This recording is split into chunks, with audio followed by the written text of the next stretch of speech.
before we decide, who belongs. God already made the decision. Everybody belongs. This is a micro expansion. We're just expanding our boundary a little bit and a little bit and a little bit. We can strive to lower as much as we can, and God can do the rest. This is Pod Strangely Warmed, a place where we tell the good Methodist story, where we have conversations that invite followers of Jesus to seek after that loving, just, and free world that God imagines for us all, and have a little fun along the way. Welcome back to Pod Strangely Warmed. I am Pastor Kristin Warthen, and it is a joy to be with you today, not just because it's fun to be on the podcast, but because today I get to introduce you to our newest conference staff person. Her name is Dr. HiRho Park, and she is the Director of Belonging, Inclusion, and Cultural Engagement here at Horizon, Texas. And so, HiRho, it is so nice to meet you. Very nice to meeting you. What a joy that you are with us today. I want to start with just asking you about your story before we ever launch into what it is you do. I'm curious about who you are and how you came to Horizon, Texas. Okay.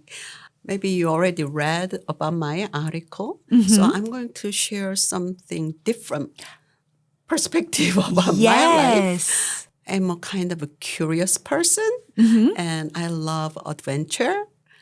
Maybe that's why I am here in Texas from Maryland, Washington, D.C. area. And I am usually willing to be bold and try new things. So I think creativity is a part of my approach to life and ministry. And I enjoy imagining possibilities. Yes. So what can be different this time? I always ask that question. And I believe there is always another way. Doesn't have to be one way. So my parents, both of them were educators. And they believed in holistic education. Yes. So as I grew up, I learned so many things, piano and art and sports and ice skating and music, dancing. So you name it, I learned it. And I didn't realize how much that kind of has formed me until now, that I can see the world from very different perspectives, and I feel comfortable being creative, and it's okay to be different. And so now I appreciate them. Yes. Even though both of them passed away. I like to ask what else might be possible all the time. Well, and I love there's such a rich theology in the idea that there's always another way. Yes. It's never just one Right. way. That's beautiful. Oh, thank you. That is beautiful. So, HiRho, you mentioned the article that came out. So I'm actually going to pause this, and I want to plug that. If you have not gone to the Horizon Texas website and read our interview with Dr. Park, you have got to check it out. In it, she leads off with talking about her curiosity. And so I want to pair that with your sense of adventure. And I want to know, what is the most exciting adventure in faith or outside of it that you have ever been on? I worked at the General Board of Higher Education and Ministry for many years. And I had opportunities to work with Methodist-related schools around the world. One of them was HiRho University in Mongolia. Now Mongolia is our provisional conference, and that school is a technology school because Mongolia is so cold all the time, like 8 months of the time of the year. So they focusing on learning technology, something that young people can do at home. Yeah. So I've been in Mongolia several times. And just watching those young people try to learn, and with their learning, they try to help their families and their government, and therefore the Mongolia, the country itself, could grow. I think that was the best adventure that I ever had. Yeah. Yeah. What about it kind of formed you and shaped you in a surprising way? God makes room. And we only try to discover how to participate and where God is working already. I think that's the mission. So nobody ever thought about going to Mongolia with our colleagues, but Right. people said, "Are you sure you want to go to Mongolia?" And we tried, and we provided like electronic library there because it was so difficult to send books there. And we started hot meals because many of them, maybe that could be only meal of the day. Many of them didn't have family support there. So we tried to work with the faculty who, many of them were Korean Methodist missionaries. Oh, wow. And Mongolia, you cannot talk about God or religion or teach religion at school. So it was almost like underground church, but just with everyday practice of these faculty members, the students could feel love and care for them. And they connected the students to local churches. So after school, they were able to work in the warm place and have something to eat. So those are really something that I never expected to do or help or be a part of it. So God is always amazing. Absolutely. Going before us and already prepare for us to work, and we just join in that amazing mission. How long did you get to stay in Mongolia? I was just commuting, like comes and goes, and I brought some clergy people so they would see the new mission field. Some staff members and university faculty members. Yeah. Oh, that's amazing. And so for those who may be curious, may not know, you said Mongolia is our provisional conference. Can you Yes. explain what that means?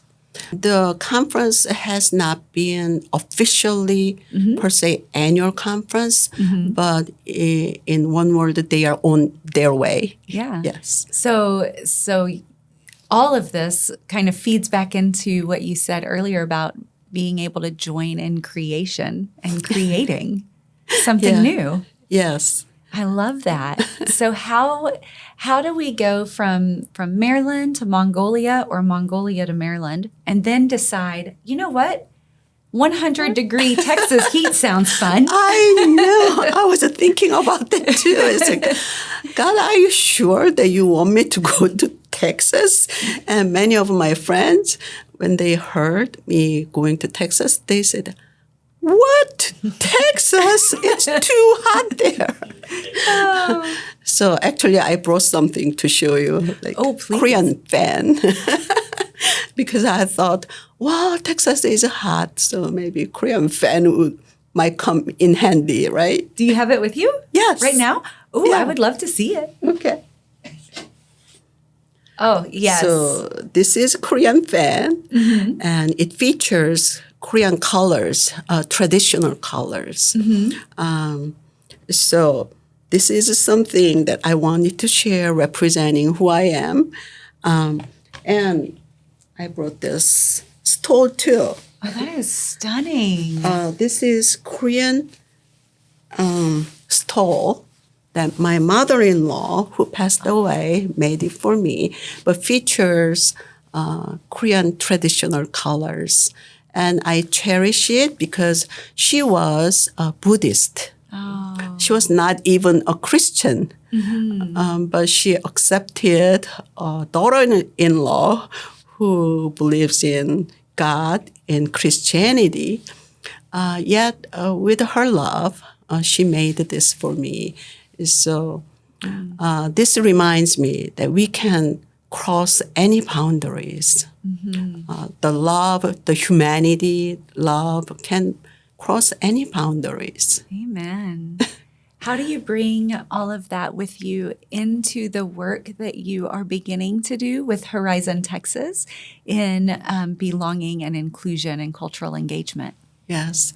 I wanted to come and join Bishop Science and his incredible staff. Now I'm here and I actually see them and witness how brilliant and gifted these people are. I'm just so impressed.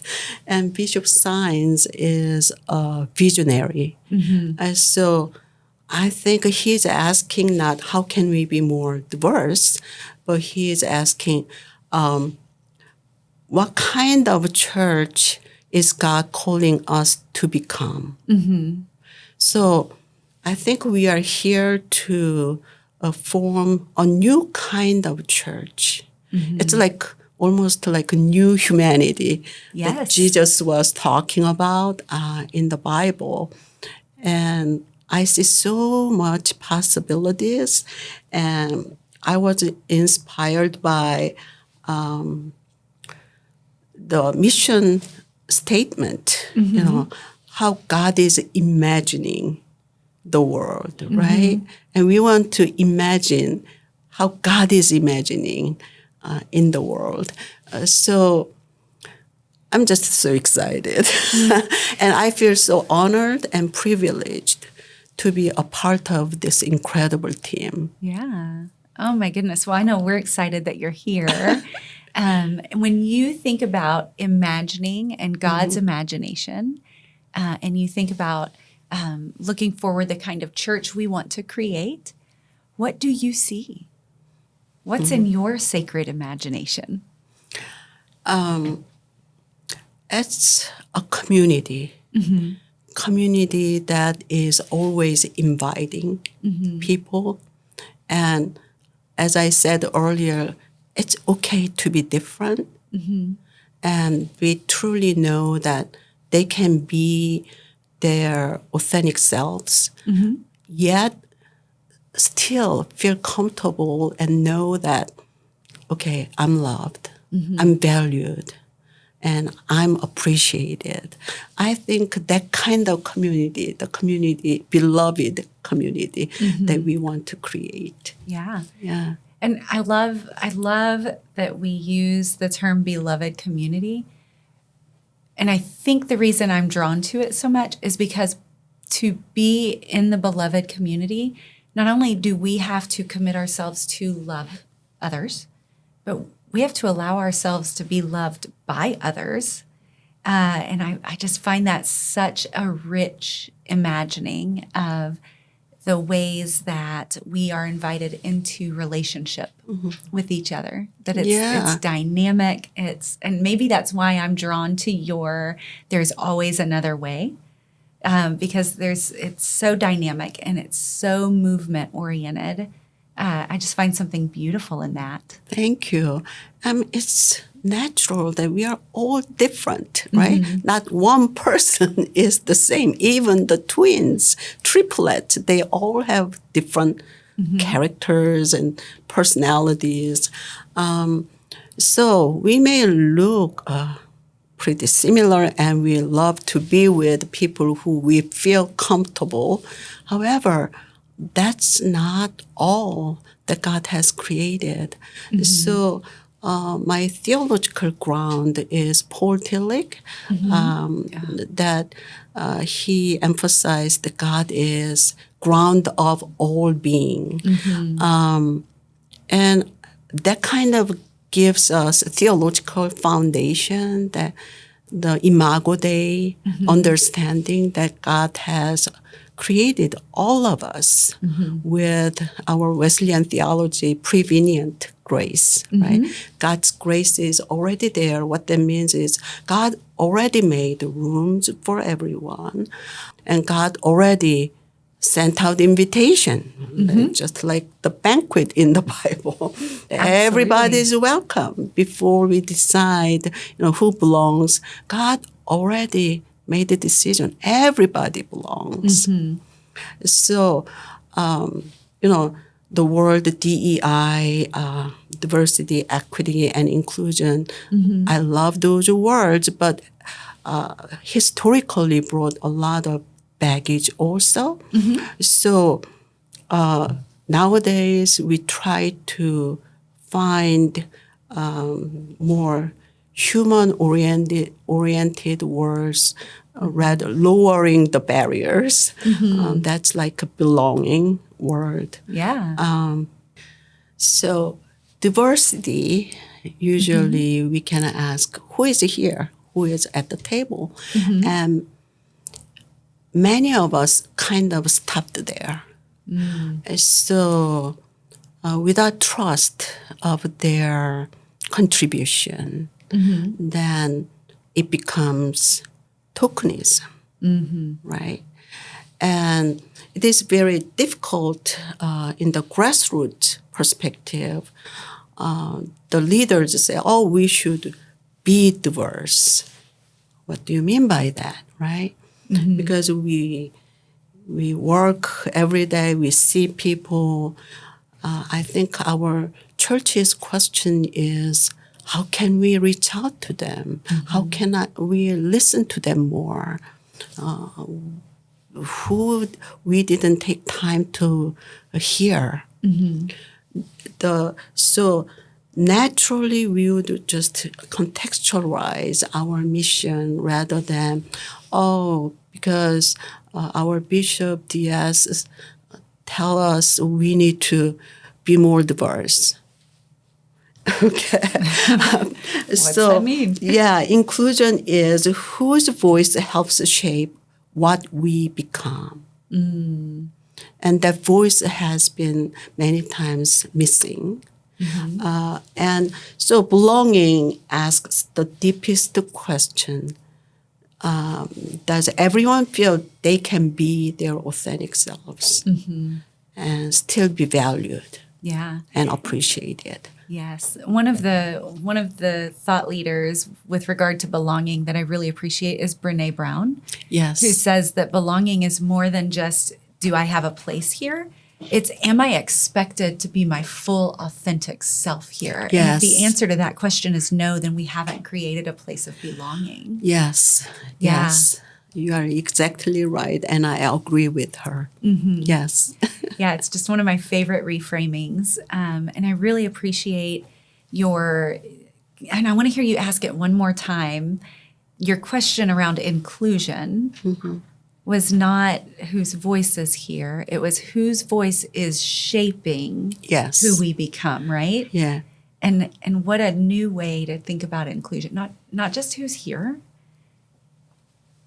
Are their voices shaping who we are and who we become?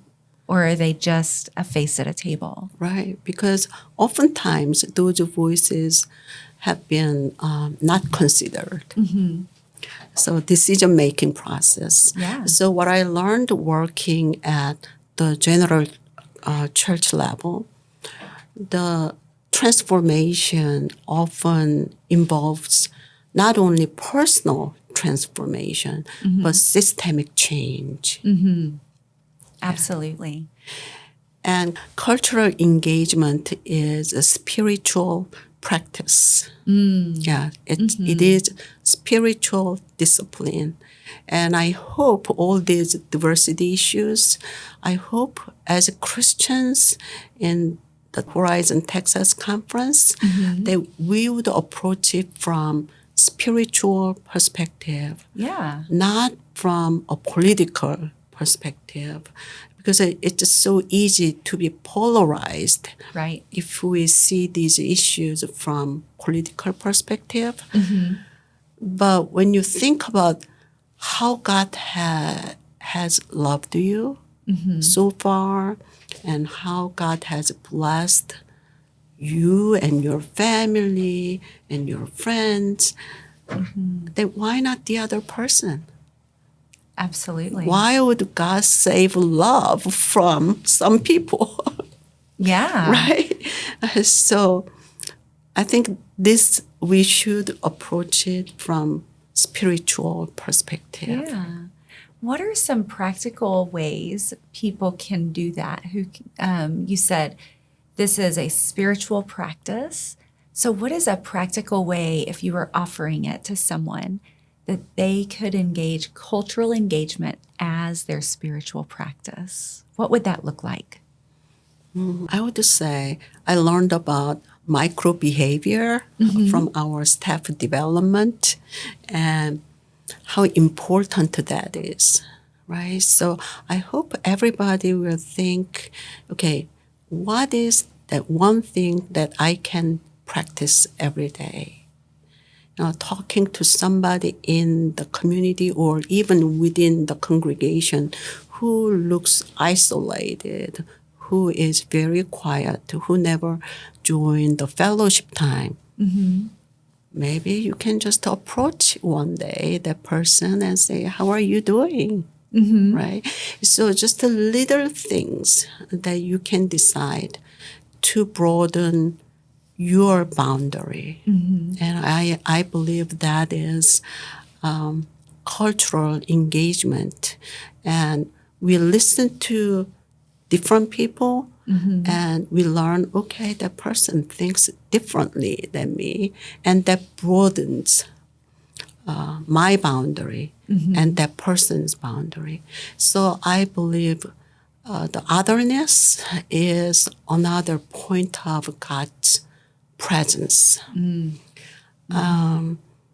So when I see somebody, that I see God's grace. So otherness becomes the point of creation, God's creation. Oh, I love that. Otherness as the point of God's creation. Yes. Well, and when I hear you describe that, you started by talking about microaggression, right?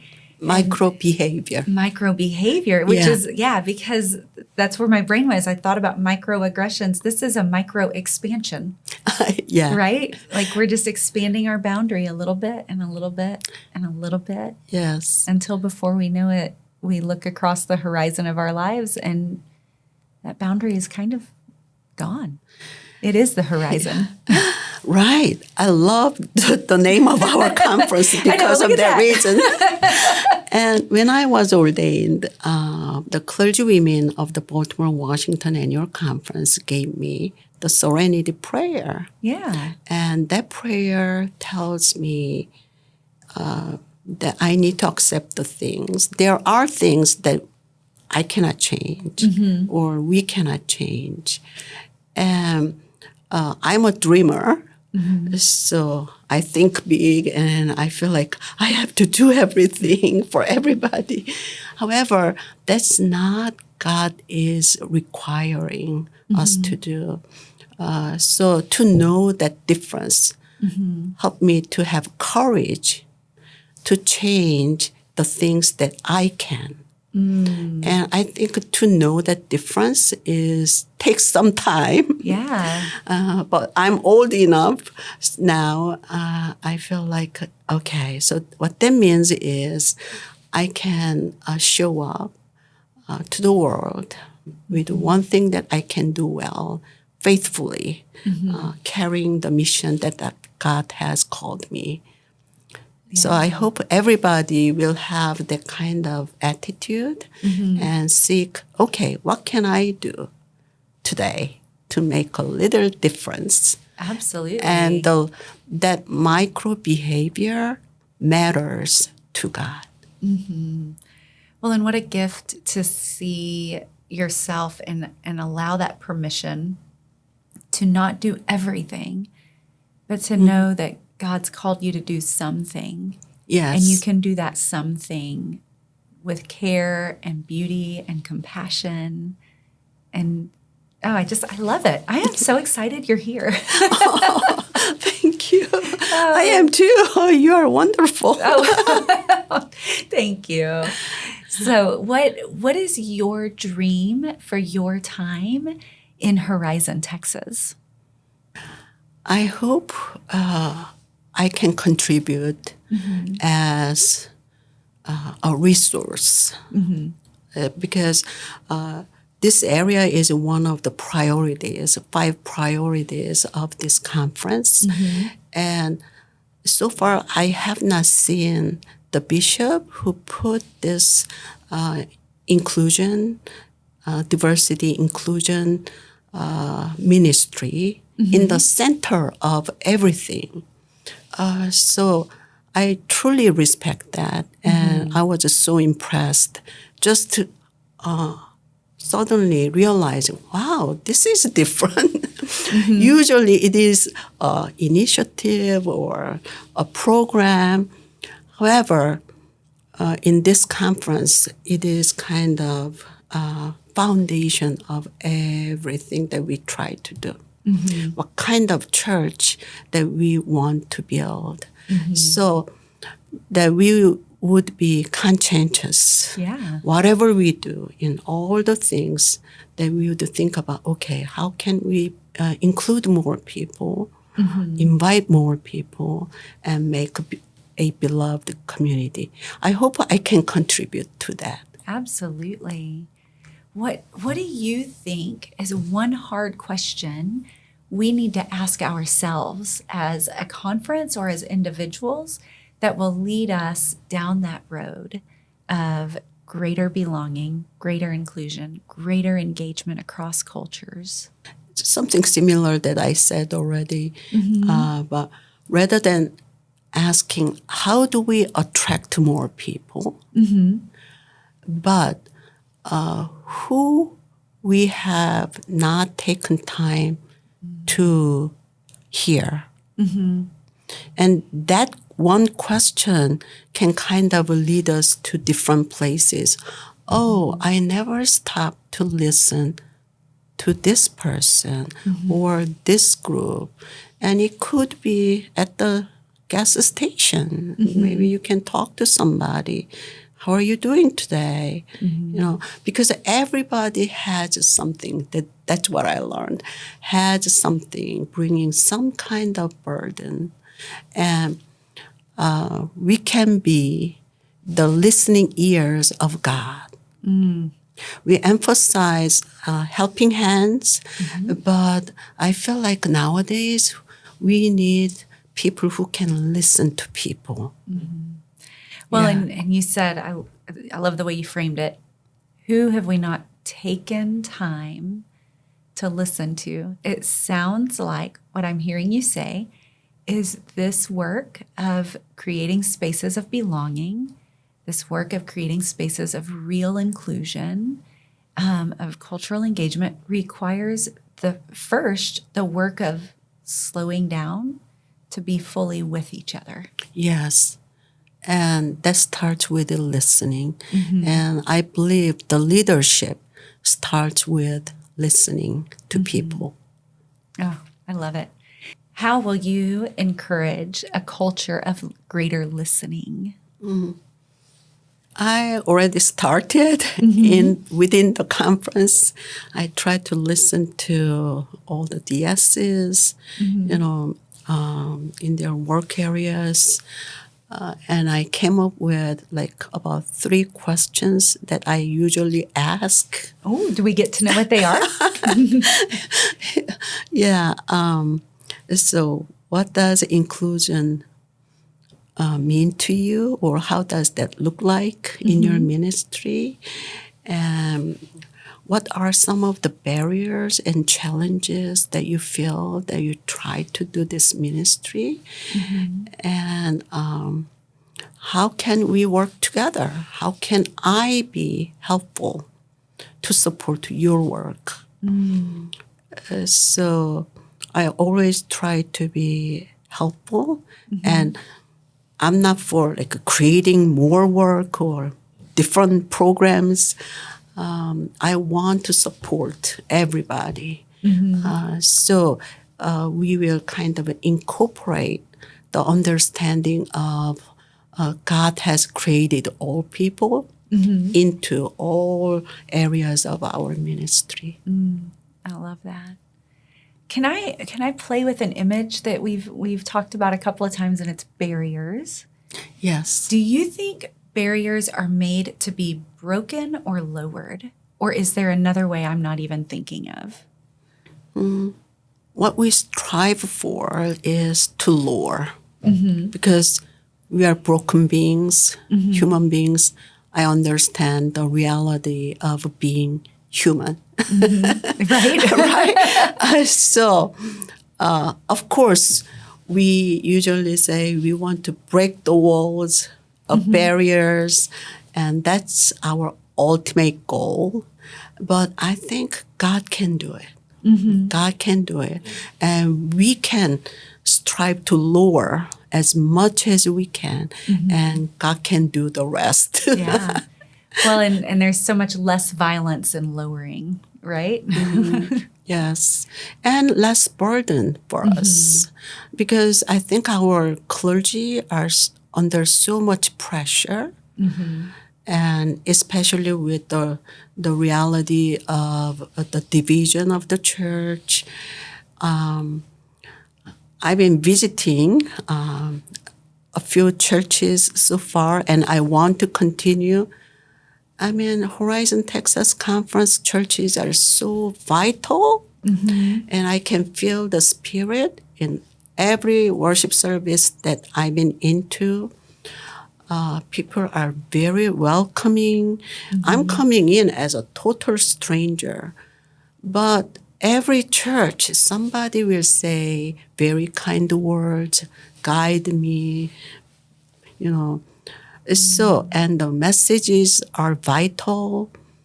So we have a lot of possibilities. Something is going on in this conference, and I love to join this momentum. Yeah. It's one of those things you can kind of feel it. You don't know what's bubbling, but you know something's bubbling and it's going to be beautiful. Yeah, and it is something new. I can feel that. It is something different. Yeah. And it's exciting to be a part of. Yes, yes, it is. And I am so excited you're part of it. And I am so excited that you joined us for this conversation, that we got to have this conversation. Thank you. I want to encourage our listeners, if you have not gone onto the conference website and read the interview with Dr. HiRho Park, please go do that. Get to know her. Is there a way you want to encourage us to be in communication with you? Oh, yes. You can contact me through email, and you can call me.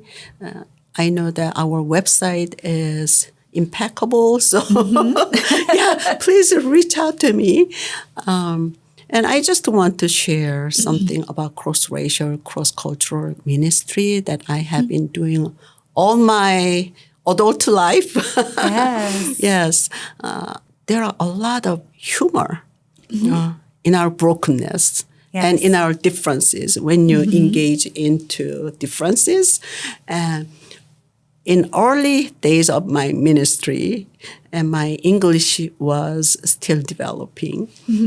So I went to visit a parishioner, a member, to the hospital because he had a stomach surgery.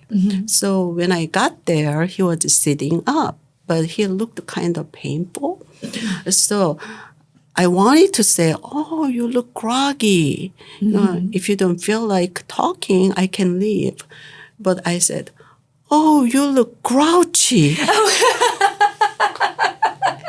And he immediately was laughing, but trying not to laugh and like in pain. And he said, "Pastor, don't make me laugh. I just had a stomach surgery."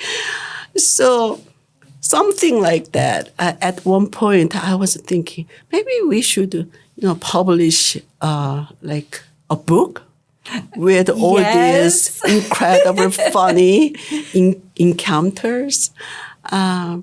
So I hope everybody will relax. Mm-hmm. It's okay to think different. It's okay because God already has accepted us, Yes. right? Paul Tillich again, the sermon, you are accepted.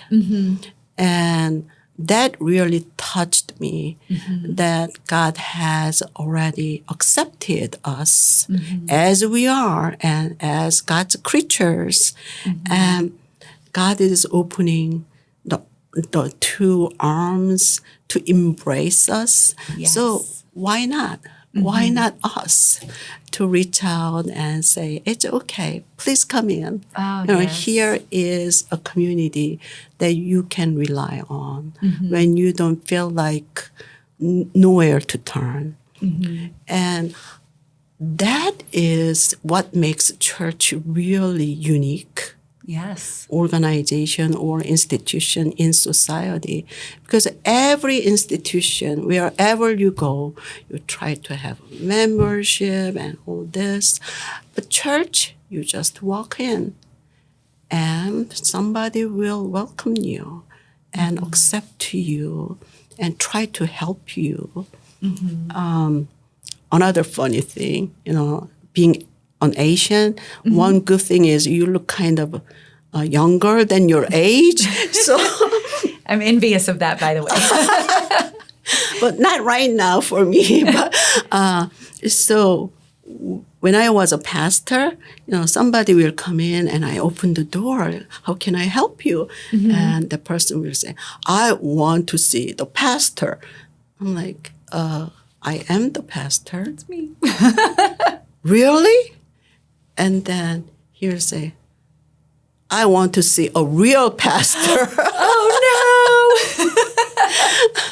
no. So anyway, I thought that was kind of funny. How did you respond? I am the real pastor. And it's just hard for people to imagine, I guess. Asian woman speaking English as a second language and come out and say, I'm the pastor. Right? Yeah, so, we can expand the imagination of people just to being who we are, right? Yeah. Yeah. Isn't it interesting that in itself is a small miracle, to be able to expand our imagination enough to think that we are in this world as exactly who God created us to be. Yes. And we have permission to be exactly that. Yes, I love that. We already have permission from God to be ourselves, right? Yep. So it's okay to be yourself. I think permission and encouragement, right? Yes. I think about The Color Purple. Have you read that? Oh, yes. And just how angry our narrator gets. I won't say the quote, but how angry the narrator gets when she's talking about God being mad. When you look around and you don't notice the color purple, right? You don't notice it. Like, God wants you in this world to be a part of it, to notice it in its fullness, to participate in your fullness. This is who we're called to be. Yes, yes. So when I get up in the morning, I talk to God and say, here I am, God. Use me this day. Help me to enjoy the moment that you have given to me. And I'm here to serve you and your people. Amen. Amen. Oh. So one last thing. I want to know the meaning behind all the colors. You said they're traditional Korean colors. Do they symbolize any particular character traits? Are they just, these are the colors that are bold in our tradition? What is their meaning? Okay, to be honest, I don't know. That's all right. There's beauty in that. But we always, put these colors together. And, for marriage, the women usually wear this color. Yeah. I don't know, each color's meaning. Yeah. They're just stunning. I And love it that goes- stole. I was like, wow, how do God know? Because it goes with our rainbow symbol too, right? Yes.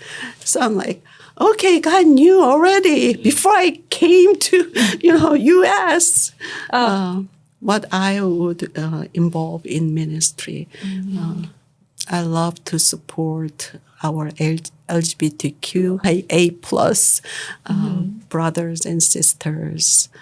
I love to listen to all our racial ethnic communities, clergy and laity, their stories. It's always different and a lot of heartaking. Yeah, I want to listen to them at least, and that kind of gives people comfort.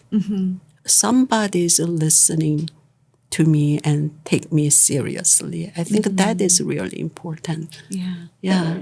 When I was in seminary, I took a class with Dr. Nam Soon Kong, and she asked the most formative question of my entire seminary career. And it was, who and what do you love when you say you love your God?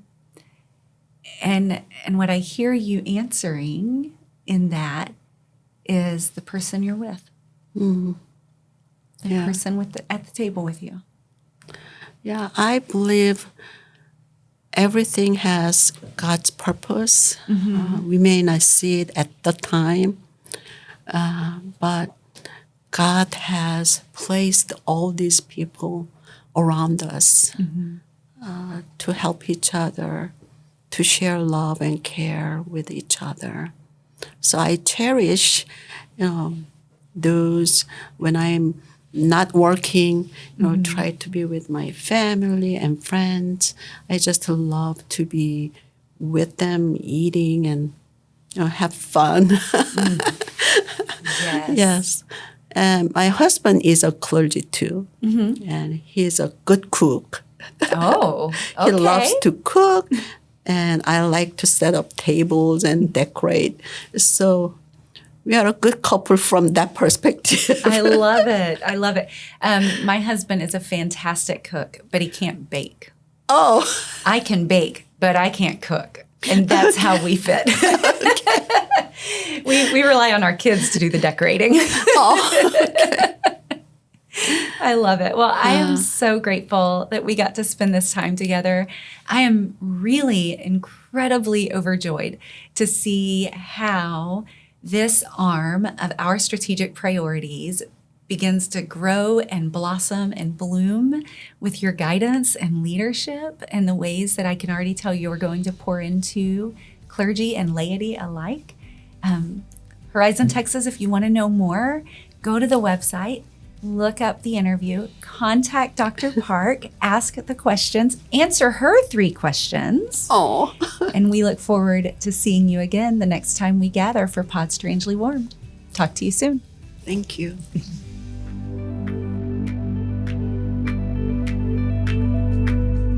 This has been Pod Strangely Warmed. If you enjoyed our conversation today, know that you can find us anywhere you find podcasts. On Spotify, Apple Podcast, YouTube, any and all the places, we are there. So if you want to continue the good United Methodist conversation that you've been a part of today, find us, like us, rate us, review us, and share with a friend so that the good news that is happening right here in our own midst can amplify even more. Oh my gosh, you are a delight. Oh. A delight. Dustin's showing me time, and I'm like, really? Do I have to start wrapping this up? I agree. To change accept, the things I right, can right. and the wisdom to know the difference. Right. I think I got that You are right. good. I love Tillich. Yes. He's at the ground of my theology too. And that sermon, You Are Accepted, you made me think of, I want to put his sermon now in conversation with Howard Thurman's Spelman College baccalaureate sermon. Have you heard that one? I think it's called The True in You. So you are working on that? Oh no, Right I want to. I was listening. You inspired it. I was listening to you going, oh, those two sermons should be in conversation with each other. You are accepted and the true in you. Yes.